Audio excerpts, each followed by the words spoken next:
Telangana GST వృద్ధి 0% పడిపోవడంపై మాజీ మంత్రి హరీష్ రావు మండిపడ్డారు. కాంగ్రెస్ ప్రభుత్వ వైఫల్యంతోనే జీఎస్టీ వృద్ధి రేటు గణనీయంగా తగ్గిపోయిందని ఆందోళన వ్యక్తం చేశారు. ఈ ఏడాది మార్చి నాటికి జీఎస్టీ వృద్ధి రేటు 0%గా ఉందని, గత ఏడాది కేవలం 5.1% వృద్ధి రేటు మాత్రమే నమోదైందన్నారు.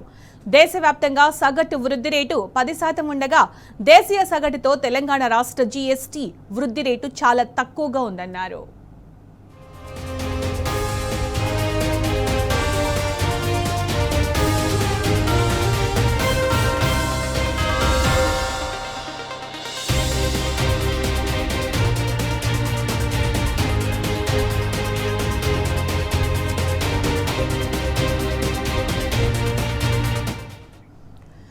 జీఎస్టీ వృద్ధి రేటు ఈ విధంగా ఉంటే శాసనసభలో డిప్యూటీ సీఎం మాత్రం అన్ని అబద్దాలే ప్రకటించారన్నారు.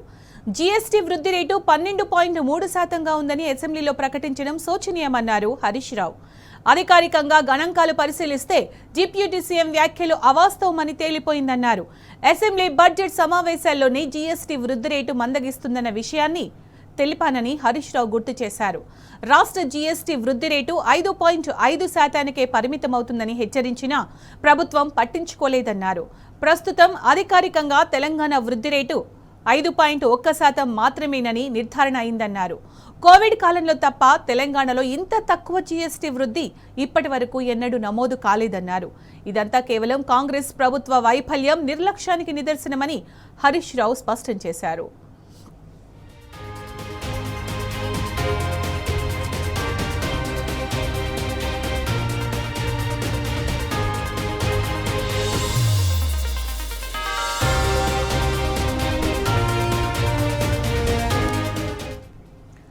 గత 15 నెలలుగా కాంగ్రెస్ ప్రభుత్వం తీసుకున్న అనాలోచిత నిర్ణయాలతోనే రాష్ట్ర వృద్ధి రేటు తగ్గిందని హరీష్ రావు అన్నారు. సంక్షేమ పథకాల అమలులో క్షేత్రస్థాయిలో లోపాలున్నాయన్నారు.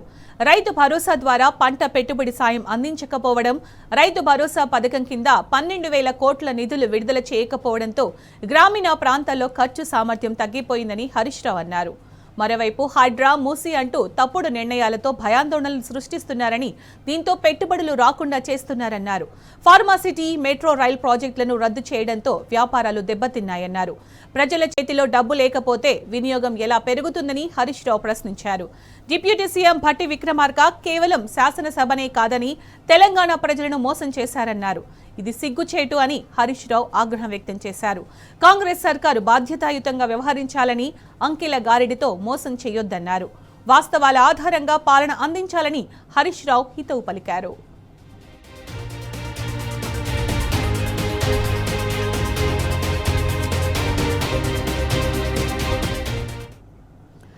ఇక ఇదే అంశానికి సంబంధించి పూర్తి సమాచారం మా ప్రతినిధి లివిల్ ఇస్తారు. లివిల్, తెలంగాణ జీఎస్టీ వృద్ధి 0%కి పడిపోవడంపై మాజీ మంత్రి హరీష్ రావు మండిపడ్డారు. దీనికి సంబంధించి అప్డేట్స్ ఏంటి? రాష్ట్రంలో పూర్తిగా అభివృద్ధి పెంచుపడినడానికి ఇవాళ 2025 మార్చి నెల జీఎస్టీ గురించి ఆధారంగా చెప్పుకోవచ్చు. ఇవాళ 2025 మార్చి తెలంగాణ రాష్ట్ర జీఎస్టీ వృద్ధి 0కు పడిపోవడంపై మాజీ మంత్రి ఎమ్మెల్యే హరీష్ రావు తీవ్ర ఆగ్రహం వ్యక్తం చేశారు. ఇది ప్రభుత్వ వైఫల్యానికి నిదర్శనంగా కూడా పేర్కొన్నారు. రాష్ట్రంలో వృద్ధి రేటు గణనీయంగా తగ్గడంపై ఆందోళన వ్యక్తం చేశారు. 2025 మార్చి నాటికి జీఎస్టీ వృద్ధి రేటు 0గా నమోదైందని, ఇది 2024-25 ఆర్థిక సంవత్సరంలో రాష్ట్రం కేవలం 5.1% వృద్ధి రేటు మాత్రమే సాధించినట్టు అధికారిక గణాంకాలు ఆయన వెల్లడించారు. దేశవ్యాప్తంగా సగటు జీఎస్టీ వృద్ధి రేటు 10% ఉండగా రాష్ట్ర దేశీయ వృద్ధి రేటుతో పోలిస్తే చాలా వెనుకబడి ఉందని కూడా ఈ సందర్భంగా ఆందోళన వ్యక్తం చేస్తూ శాసనసభలో ఉప ముఖ్యమంత్రి, ఆర్థిక శాఖ మంత్రి ఉన్న భట్టి విక్రమార్క చేసిన వ్యాఖ్యల సందర్భంగా గుర్తు చేశారు. జీఎస్టీ వృద్ధి 12.3గా ఉందని శాసనసభలో భట్టి విక్రమార్క ప్రకటించడం శోచనీయంగా సందర్భంగా మాజీ మంత్రి ఎమ్మెల్యే హరీష్ రావు పేర్కొన్నారు. అయితే అధికారిక గణాంకాలను పరిశీలిస్తే భట్టి వాదనలు పూర్తిగా అవాస్తవమైనని చెప్పేసి కూడా స్పష్టమైందన్నట్టు కూడా సందర్భం గుర్తు చేస్తూ బడ్జెట్ సమావేశాల్లో నేను ఇదే విషయాన్ని ప్రస్తావించినా కానీ ప్రభుత్వం ఇందుకు విరుద్ధంగా 12.3%గా పేర్కొందని చెప్పేసి కూడా సందర్భంగా కుండబద్దలు పెట్టారు. రాష్ట్ర జీఎస్టీ వృద్ధి రేటు 5.5కు పరిమితం అవుతుందని హెచ్చరించారు. కానీ ప్రభుత్వం పట్టించుకున్న పాపాన పోలేదు, మా సలహాలు, హెచ్చరికల్ని ప్రభుత్వం పట్టించుకోలేదని కూడా ఆయన ఈ సందర్భంగా తీవ్ర వ్యాఖ్యానించారు.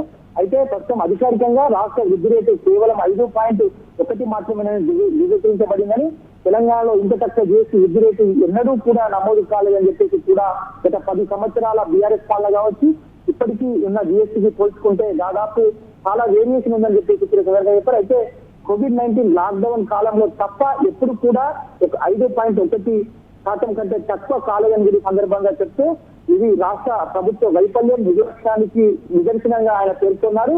వృద్ధి రేటు క్రమంగా తగ్గడానికి 15 నెలలుగా కాంగ్రెస్ ప్రభుత్వం తీసుకున్న అనాలోచిత నిర్ణయాల వల్లనే జరిగింది. క్షేత్రస్థాయిలో సంక్షేమ పథకాలు అమల్లో లోపాలు, రైతు భరోసా వంటి పంట పెట్టుబడి సాయం అందించకపోవడం కూడా దీనికి ప్రధాన కారణంగా బీఆర్ఎస్ మాజీ మంత్రి ఎమ్మెల్యే హరీష్ పేర్కొన్నారు. అంటే రైతు భరోసా కింద 12,000 కోట్ల నిధులు విడుదల చేయకపోవడం వల్ల గ్రామీణ ప్రాంతాల్లో ఖర్చు సామర్థ్యం పూర్తిగా తగ్గిపోయింది. రైతుల్లో వారికి వచ్చే పెట్టుబడి లేక దీంతో పూర్తిగా ఇటుకల పడిపోయిన రైతాంగానికి ఖర్చు పెట్టలేకనే ఈ విధంగా అయినట్టు కూడా ఆయన పేర్కొన్నారు. అలాగే హైదరాబాద్ నగరంలో మూసీ ప్రాజెక్టుల వంటి తప్పుడు విధానాలతో భయాందోళన సృష్టించి పెట్టుబడులు రాకుండా ఫార్మాసిటీ మెట్రో రైలు ప్రాజెక్టు రద్దు చేయడం వల్ల కూడా వ్యాపార వాతావరణం పూర్తిగా దెబ్బతీసింది.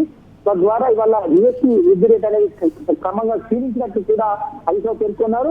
అయితే శాసనసభలో ఆర్థిక మంత్రి మాత్రం శాసనసభలో మాత్రమే కాదు తెలంగాణలో ప్రతి పౌరుని కూడా మోసం చేసి ఈ సిద్ధి చేయడం చెప్పేసి కూడా ఆగ్రహం వ్యక్తం చేశారు. కాంగ్రెస్ ప్రభుత్వం బాధ్యతాయుతంగా వ్యవహరించాలి, మోసపూరిత అంకెల గైడ్తో మోసం చేయకుండా వాస్తవాల ఆధారంగా పాలన సాగించాలని చెప్పేసి కూడా ఈ సందర్భంగా ఆకాంక్షిస్తున్నట్టు కూడా హరీష్ పలికారు.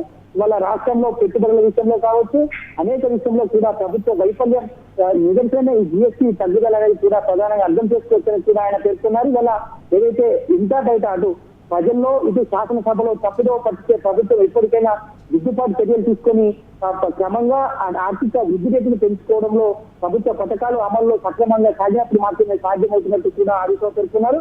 ఇవాళ బట్టి విక్రమార్క ఆర్థిక శాఖ మంత్రి ఏంటి గణాంకాలను తప్పుగా చెప్పడం పూర్తిగా ఈ యొక్క నిజంతత్వ ధోరణికి పరాకాష్ట అని చెప్పేసి చెప్పారు. వాళ్ళ బట్టి కావచ్చు సంబంధిత మంత్రులు ఎవరైనా సరే ఇప్పటికైనా వాస్తవ అంకెలతో పరిపాలన కొనసాగిస్తే రాష్ట్రంలో మంచి వృద్ధి ఉంటుంది తప్ప లేదంటే అధోగతి అవుతుంది తప్ప ఇంకోటి లేదని చెప్పారు.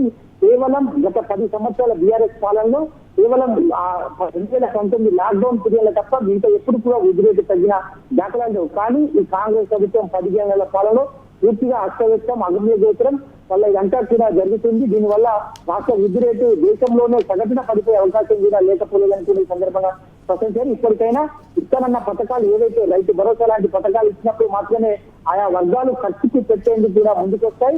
ఇటు మూసీ సుందరీకరణ పేరును ఇప్పటికైనా చెరిపేసి పెట్టుబడులకు ప్రోత్సహిస్తూ మాత్రమే హైదరాబాద్ నగరంతో పాటు తెలంగాణ రాష్ట్రంలో వృద్ధి రేటు పెరుగుతుందని చెప్పేసి కూడా సందర్భంగా హరీష్ రావు గారు ఇంకో మాట కూడా చెప్పడం జరిగింది. అసలు ప్రజల చేతిలో డబ్బు లేకపోతే ఇంత దారుణంగా పాలన ఉంటే ఎక్కడి నుంచి వృద్ధి రేటు నమోదవుతుంది అని కూడా ఎగ్జాక్ట్లీ ఏదైతే నాడు బీఆర్ఎస్ ప్రభుత్వంలో సంపద పెంచి పేదలకు పంచుల నినాదంతో బీఆర్ఎస్ పార్టీ ఆనాడు పాలన కొనసాగించింది.